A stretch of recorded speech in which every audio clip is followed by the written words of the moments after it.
Olá pessoal, sejam novamente bem-vindos ao TVC Channel News. Eu estou fazendo esse vídeo para divulgar, a entrevista que eu participei, eu tive a honra de participar ontem na Rede TV Com, de Florianópolis. Nessa entrevista eu falei um pouco sobre a ciência da primeira impressão, que é o tema do meu livro. E foi ao ar, ao vivo ontem, e hoje reprisou. Daqui a alguns dias vai estar disponível no próprio site da TV Com para você assistir com muito melhor qualidade do que eu vou apresentar na sequência. Porque o que eu fiz? Eu filmei a tela do PC enquanto estava passando a reprise e eu vou estar disponibilizando logo na sequência. Aqui não é um vídeo monetizado, os direitos de imagem não são meus, é só para divulgar mesmo a entrevista. Eu quero, claro, agradecer muito, principalmente ao Yuri Montosso, que ele foi... Muitas pessoas me ajudaram, me mandando e-mail para que eu participasse do programa, mas ele teve o e-mail respondido e foi através dele que eu pude entrar em contato com a produtora, que é a Janine Duarte, certo? Daí a gente combinou a data melhor e que acabou sendo na terça-feira passada. Então também quero agradecer muito a atenção e tal da Janine e também a Rúbia que me entrevistou. Certo? Foi uma entrevista muito bacana. Então, só tem agradecimento, é claro. Até Florianópolis até é uma cidade muito bonita. Aonde fica a TV Com é lindo a vista. Dá pra ver a cidade inteira, porque fica no morro, no alto de um morro, assim, dá pra ver toda a cidade. Então, eu fiquei encantado. Na sequência, vocês vão poder conferir a entrevista, que eu participei do programa ontem às 20 horas. E era isso. Assim que sair a versão oficial no site, e se for possível fazer o download e upar no canal, aí eu deixo esse vídeo aqui em standby, coloco ele como privado e tal, e coloco o vídeo com melhor resolução. Beleza? Então é isso, gente. Muito obrigado novamente. Tanto as pessoas que acompanham o canal, quanto as pessoas que acompanham o canal e me ajudaram enviando e-mails para lá, quanto as pessoas que trabalham na TV Com, todo o conjunto da obra ficou bastante bacana, certo? Estou muito contente com o resultado. Muito obrigado e até o próximo vídeo aqui no TVC Channel News. Valeu mesmo! Até a sexta-feira você acompanha o Missão Casa com a Simone Bobicin aqui no nosso programa. Agora vamos conversar com mais um especialista na área de psicologia. Estamos recebendo aqui, que é o Carlos Viana Coutinho. Tudo bem? Boa noite, bem-vindo. Ele que lançou o livro Impressionantes, a ciência da primeira impressão, Desde a chamada que eu gravei ontem, o pessoal fazendo algumas brincadeiras. A primeira impressão realmente é a que fica, então você tem que passar o melhor de si, Sim. Mas o importante é que às vezes as pessoas acabam se preocupando muito com a primeira impressão. De fato ela é bastante impactante, até tem uma dificuldade, a gente é muito resistente a mudar essa primeira impressão.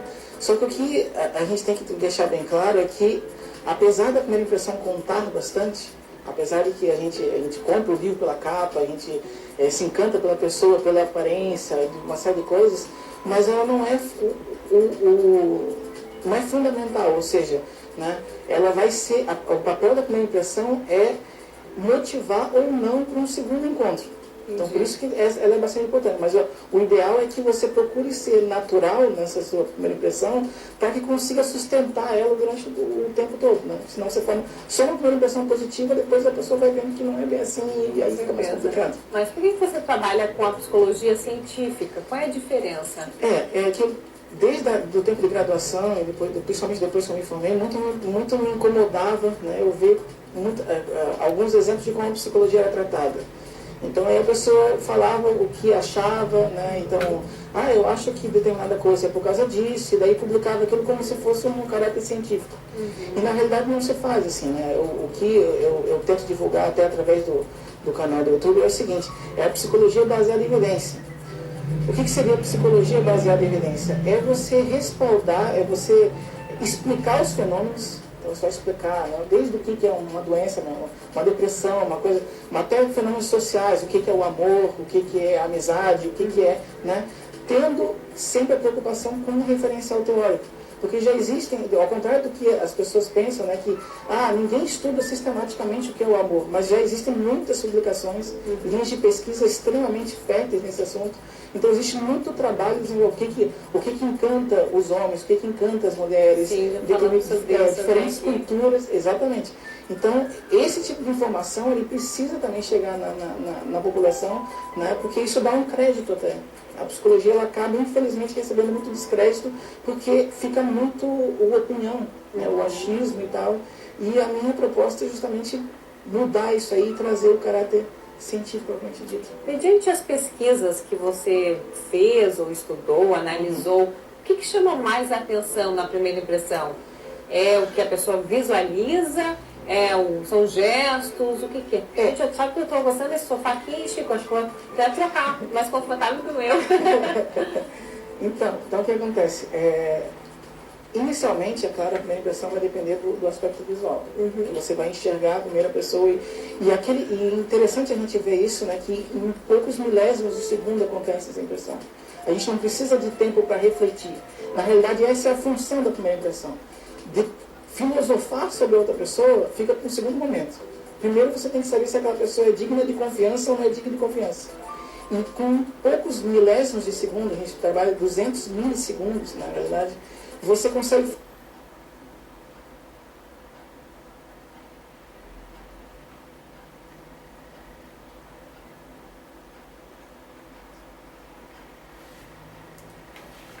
formar essa primeira impressão. E é curioso, com certeza. Conhecer alguém, com né? certeza. Ter aquela primeira impressão e depois conhecendo melhor, com a convivência e ver que não foi exatamente aquilo, né? Mas alguns desses elementos, por exemplo, se você vai ver em liderança, por exemplo, você apresenta uma série de imagens para as pessoas avaliarem pela simples foto, em preto e branco. Né? Eu coloco geralmente todos os homens só para não ter diferença de gênero, mas também pode se fazer com mulheres. Então você apresenta para as pessoas e pergunta assim, qual é que vocês acham que é a pessoa mais competente? E daí a pessoa avalia, essa pessoa aqui com nível de competência é 0 a 10, é 8, 9 e tal. Aí você faz uma média com toda uma população grande e depois você vai verificar, aquelas pessoas realmente existem e são realmente líderes. Qual é o melhor líder? Qual é aquele líder que chegou a ser CEO? Qual é aquele líder que deseja? E esse resultado ele bate muito bem. Isso é interessante. A gente trabalha com 70% de assertividade na nossa Sim, tem também aquela história de que as pessoas são muito resistentes, né, à primeira impressão.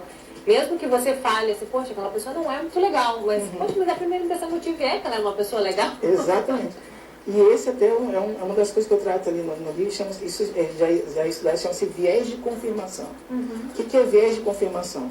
É quando você forma uma ideia sobre alguma coisa e tudo que você passa a aprender sobre aquele indivíduo depois só confirma aquela sua primeira impressão, mesmo que não confirme. Tá?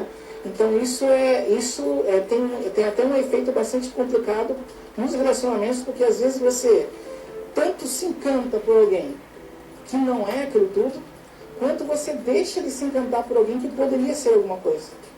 Tá? Então você desenvolve uma aversão àquela pessoa, e aquela pessoa poderia ser uma grande amiga sua, ou um grande amigo e tal, ou você desenvolve um encanto que na realidade você não tem. Tem algo, às vezes é uma coisa mínima, mas que realmente pesou negativamente e você se apega ao detalhe. Com certeza. Legal. O que as pesquisas têm falado mais? O que você tem de novidade para nos contar? Então, acho que uma das coisas, até para quebrar um pouquinho, assim, durante muitos séculos, né, existe até uma doutrina, até chega a ser milenar, né, que começou no Oriente e tal, que é chamada fisiognomonia, que tentava analisar os padrões faciais e dizer determinado tipo de sobrancelha a pessoa tem determinada característica, determinado tipo de boca, a pessoa tem determinado tipo de característica. Mas aí está o detalhe, esse tipo de informação, ele não era assim, eu acho que pessoa assim é assim, então eu vou escrever aqui que pessoa assim é assim, e vou lançar. E depois outras pessoas vão observando, dizendo, bateu. E daí aquilo vira uma realidade. Mas isso não é um estudo controlado.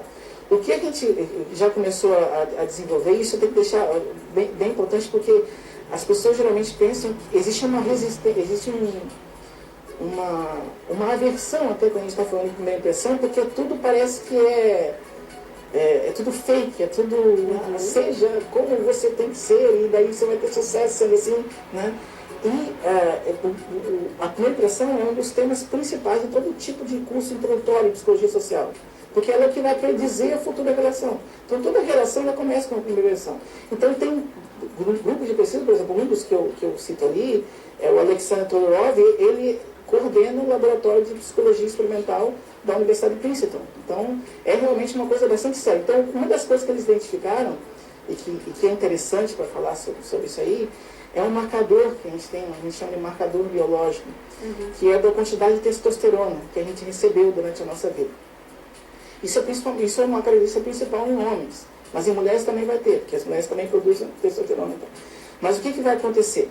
Dependendo do nível que você recebe, tanto do desenvolvimento quanto ali na fase da adolescência, que vai ter o boom dos hormônios e tal, você vai modificar algumas estruturas. Por exemplo, você vai olhar fotos de homens e de mulheres, vocês vão olhar fotos de criança com 2 anos. Você pega só a imagem do rosto dela. É difícil você dizer se aquela criança é um menino ou uma menina. Eles parecem. Se você pega um adolescente de 16 anos, você já consegue bem identificar, é um menino ou é uma menina. Por quê? Porque a testosterona ela faz com que a face da pessoa se configure diferente dependendo do gênero. Sim.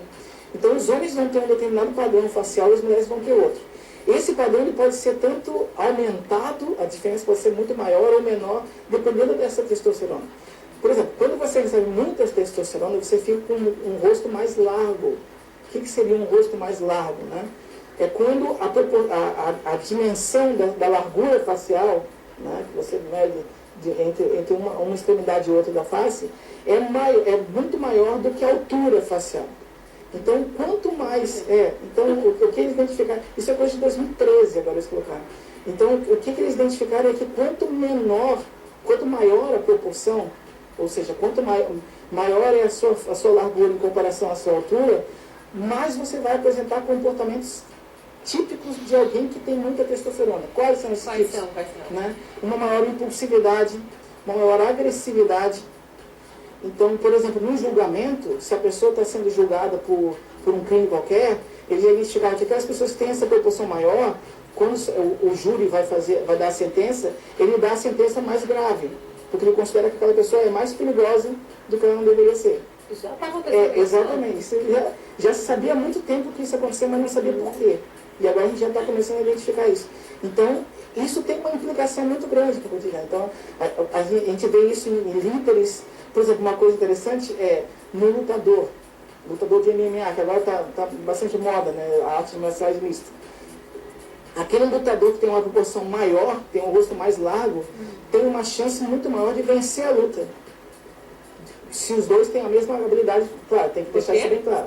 Porque ele tem uma maior resistência, ele tem uma maior força física, porque aquilo ali é um sinal de que ele recebeu mais testosterona. Pessoal de casa, todo mundo medindo o rosto, então. Não tem algo mais fácil, assim? Quem tá ali? Então, tem outras coisas que as pessoas às vezes também não observam. Por exemplo, né, o uso de maquiagem. O uso de inclusive como assim, uso de maquiagem? Porque na maquiagem você tenta realçar algumas características que você não tem. Normal, né? Então, principalmente você tenta dar ênfase a determinadas coisas e para você ficar uma pessoa mais bonita. E corrigir aquelas que a gente não gosta muito. Exatamente. Ninguém faz uma maquiagem para ficar feio, só se for fazer um filme de terror. Tá? Então, esse tipo de recurso, ele acaba deixando a pessoa mais bonita, e a beleza é uma coisa muito importante na primeira impressão. Porque a gente tem um mecanismo, né, que faz a gente associar o que é bonito, o que é belo é bom.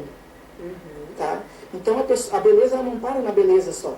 Então, a pessoa não é só bonita. A pessoa é bonita, você começa a pensar já em outros valores, outros atributos. É uma pessoa mais bem-sucedida, é uma pessoa mais extrovertida, é uma pessoa mais...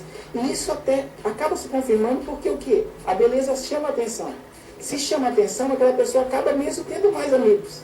Então ela é mesmo uma pessoa mais social. Né? Então isso acaba se confirmando. Mas, então tem isso. Outra coisa, os homens não usam tanto maquiagem, mas os homens têm um outro recurso que acaba também passando despercebido, que é o tipo de vestimenta. Por exemplo, a pessoa usa terno. Por que a pessoa usa terno? Né? Por que o terno é o uniforme dos líderes, do empresário e tal? Né?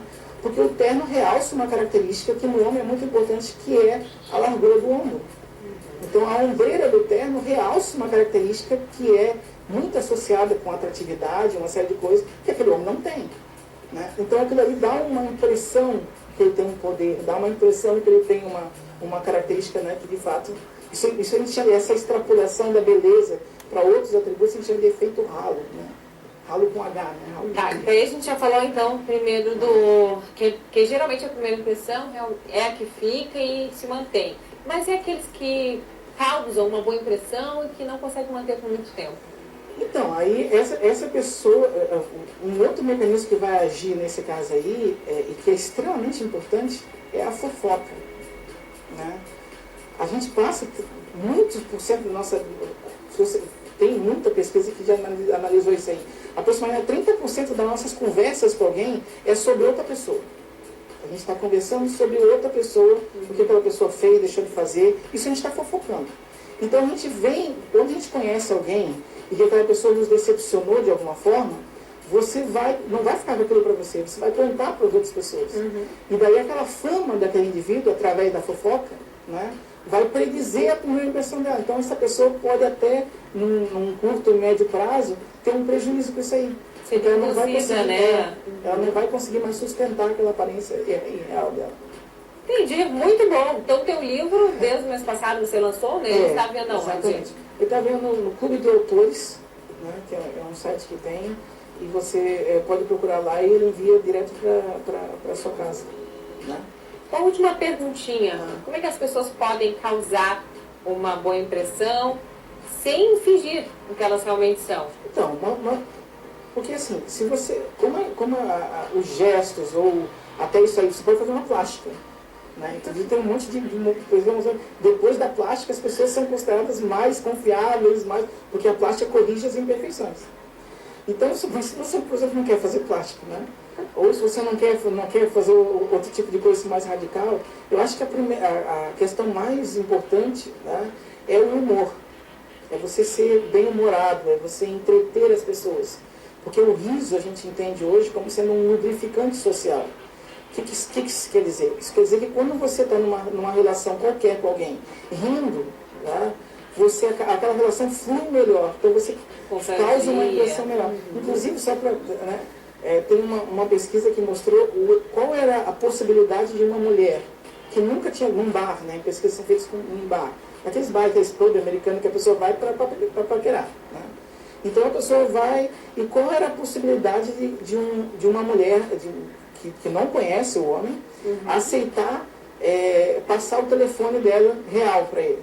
Quando ele pede, você me passa o telefone. O que a pesquisa contou? Então, aqueles homens que vinham no seco, você me passa o telefone, ou a mulher não passar o telefone, ou passar o telefone errado, só para ele ir embora. Sim. Né?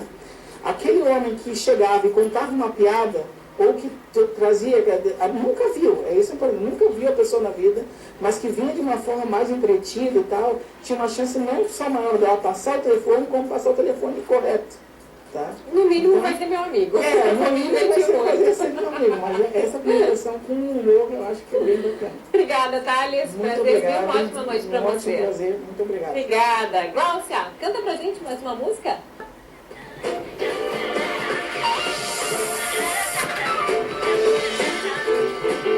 Promoção